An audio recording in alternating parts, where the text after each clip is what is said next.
فما ظنكم بالنجل عند جزائه أولئك أهل الله والصفوة الملا أولو البر والإحسان والصبر والتقى حلاهم بها جاء القرآن مفصلا عليك بها ما عشت فيها منافسا وبع نفسك الدنيا بأنفاسها العلا جزى الله بالخيرات عنا أئمة لنا نقلوا القرآن عذبا وسلسلا.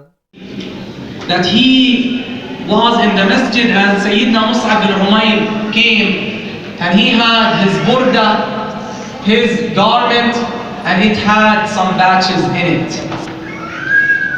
So Rasulullah sallallahu alaihi wasallam, when he saw Sayyidina Mus'ab in this state or status, wearing those clothes that had batches, he sallallahu alaihi wasallam remembered that this gentleman, who was the most gentle and elegant and kind, and the one who lived the most luxurious life in Mecca, the one who is known among all the Meccans, the young man, Sayyidina Mus'ab bin Umayr, who came from a noble family and was very rich. When Rasulullah sallallahu alaihi wasallam looked at him with those old clothes that were patched, he cried sallallahu alaihi wasallam. ضرفت عيناه صلى الله عليه وسلم. And then he said, are you today better? Are you in this situation after you migrated and you lost your money and you lost your homes? Are you better?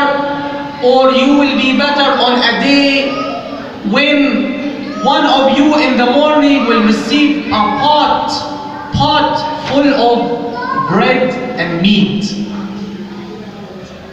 Which situation is better for you? Is this situation where you're having old clothes and patched clothes and miserable situation materialistically or in the worldly life sense, or on the day when you will be given a lot of the worldly things and you will be given food and many other things? They said, Ya Rasulullah, no, on that day we will be better. On that day we will be better. If someone is providing us a lot of food and things, we will be better. And they said, they gave a justification, radiallahu anhum. Don't think that because they love this worldly life. Not at all. Listen to the rest. They said, نُكْفَ الْمَؤُونَ وَنَتَفَرَّغُ لِلْعِبَادَةِ. It's not because they love this world, not at all. They said, if we will reach that level of life and things will be given to us, then we will not need to go and work for our living, and then we will dedicate ourselves for worship of Allah subhanahu wa ta'ala. We will dedicate ourselves for worship of Allah subhanahu wa ta'ala. But Rasulullah sallallahu alaihi wasallam said, no, today you are better. So he knew sallallahu alaihi wasallam that some of his ummah, when the worldly things, the worldly pleasures will be given to them, they will get distracted and they will not have their main concern as the akhirah. So that was better for them. So Sayyidina Mus'ab bin Umayr radiallahu anhu is someone who sacrificed the best model for a young man in the worldly sense aspire to. Very rich, living very luxurious life, to the extent Sa'ad bin Malik radiallahu anhu, one of the Sahaba, he says, when we were in Mecca, we were suffering, we were poor, we were being tortured.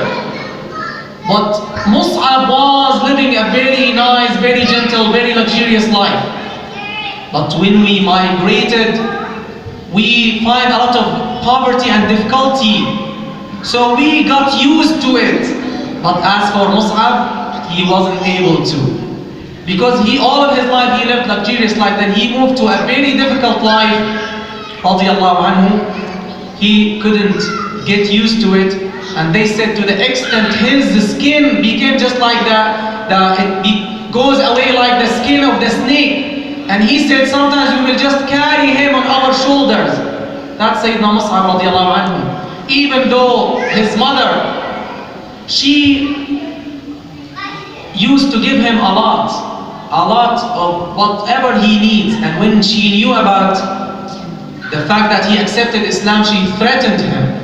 And she started cutting off the things that she used to give to him. He never compromised, radiallahu anhu. He never compromised. He rejected and he deserted all of the worldly life and migrated for the love of Allah and His Messenger sallallahu alaihi wasallam, as Rasulullah sallallahu alaihi wasallam said to him in another hadith. And that's one of the meanings of hijrah.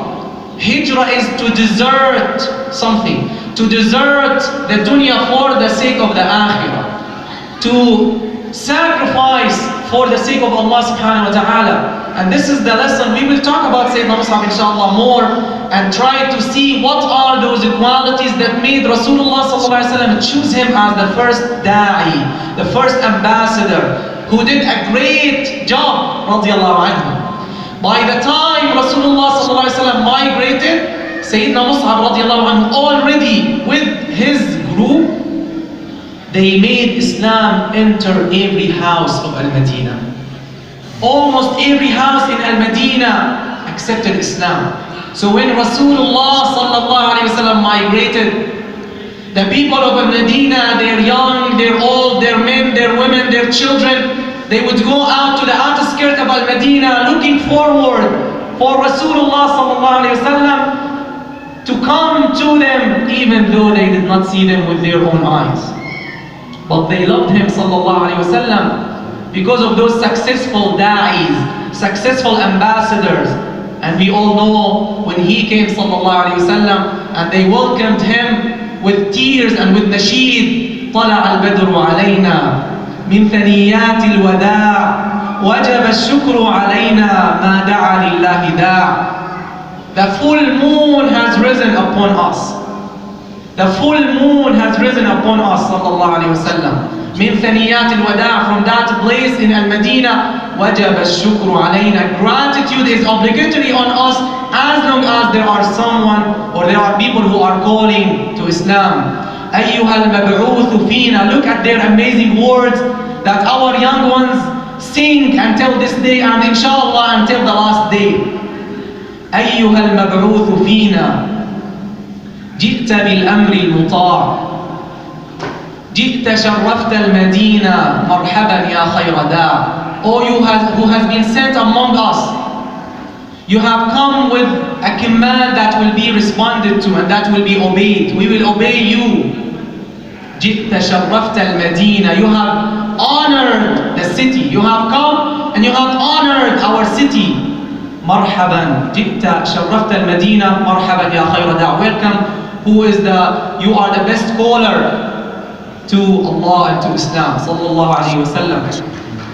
Hijrah, dear brothers and sisters, this event that our great Sahaba Sayyidina Umar radiallahu anhu, with consultation with the other Sahaba, they chose this event because it was the foundation for the establishment of the true Islamic state of Rasulullah sallallahu alaihi wasallam.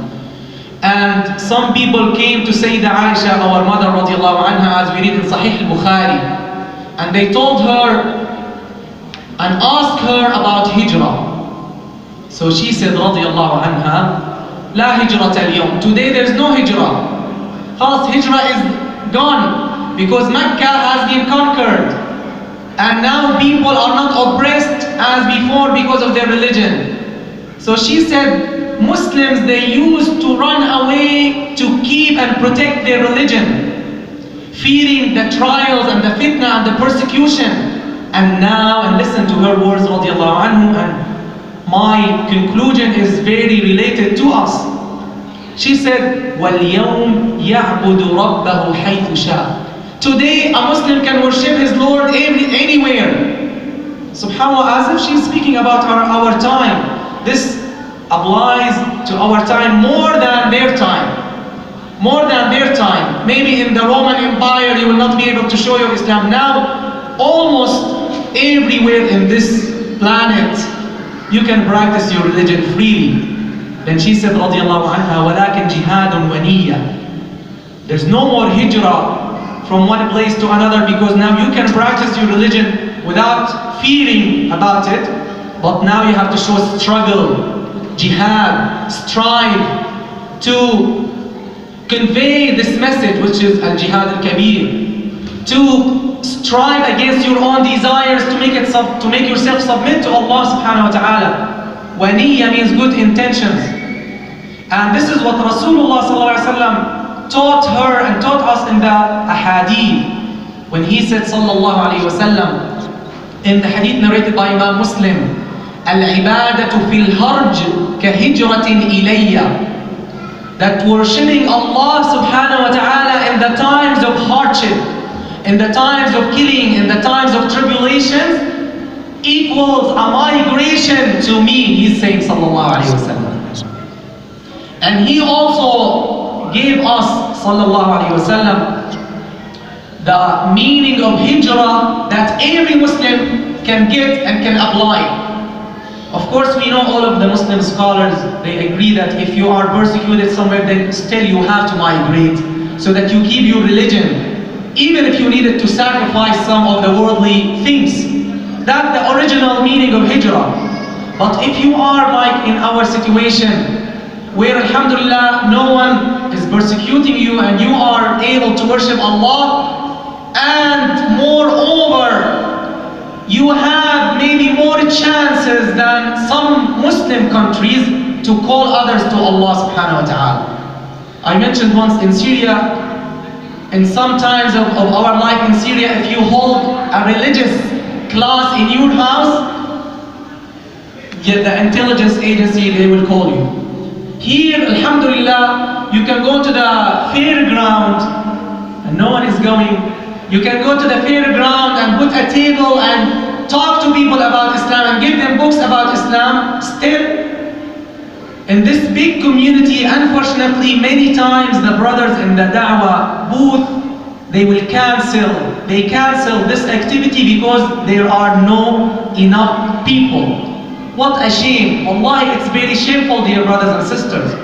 It is very shameful that we don't have 10 brothers every Saturday to go there just to convey the message of Islam. Just 10 brothers who will sacrifice 2 hours of sleep. And we forgot that those great ones, they sacrificed their lives and all of their wealth and their hometowns. So, Imam al-Mawardi rahimahullah, he says that if someone is in a non-Muslim country and he is being able to practice his religion, it is better for him to stay there. It's better for you to stay here. If you are giving a good example of Islam, because there is a big chance that others will accept Islam because of you. Allahu Akbar. So we have a great advantage, dear brothers and sisters. We have a great advantage. May Allah subhanahu wa ta'ala make us of those who make use of this advantage. Amen. May Allah subhanahu wa ta'ala not make us of those who will make people turn away from Islam. Amen. May Allah subhanahu wa ta'ala make us of those who share and have some parts of the meanings of hijrah. Rasulullah sallallahu alayhi wa sallam, and I will end with this hadith that gives us another dimension or another meaning of hijrah that every one of us has to apply.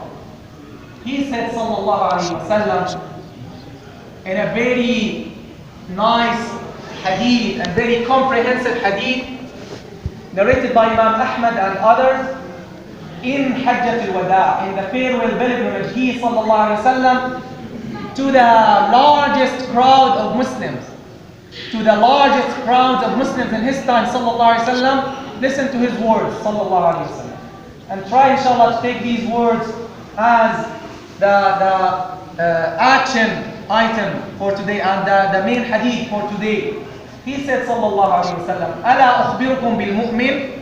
Shall I tell you of the believer?" Then he said sallallahu alayhi wa sallam, "The one who makes people feel safe about their properties and their souls." the one that people entrust or can trust in regard with their souls and their property. Then he said, sallallahu alayhi wa sallam, وَالْمُسْلِمُ مَنْ سَلِمَ النَّاسِ مِنْ لِسَانِهِ وَيَدِهِ. And a true Muslim is the one who does not harm people by tongue or by action. By tongue or by hand, by word or by action. Then he said, sallallahu alayhi wa sallam, وَالْمُجَاهِدُ مَنْ جَاهَدَ نَفْسَهُ فِي طَاعَةِ اللَّهِ. A struggler, a true mujahid, is the one who struggles against his own desires to make it submit to the obedience of Allah. And finally he said, sallallahu alayhi wa sallam, وَالْمُهَاجِرُ, a migrant, al-muhajir, مَنْ هَجَرَ الْخَطَايَا وَالذُّنُوبِ. The migrant is the one who deserts the sins and the mistakes. That's another meaning of hijrah that our beloved sallallahu alaihi wasallam taught us. May Allah subhanahu wa ta'ala make us of those who listen to the speech and follow its best.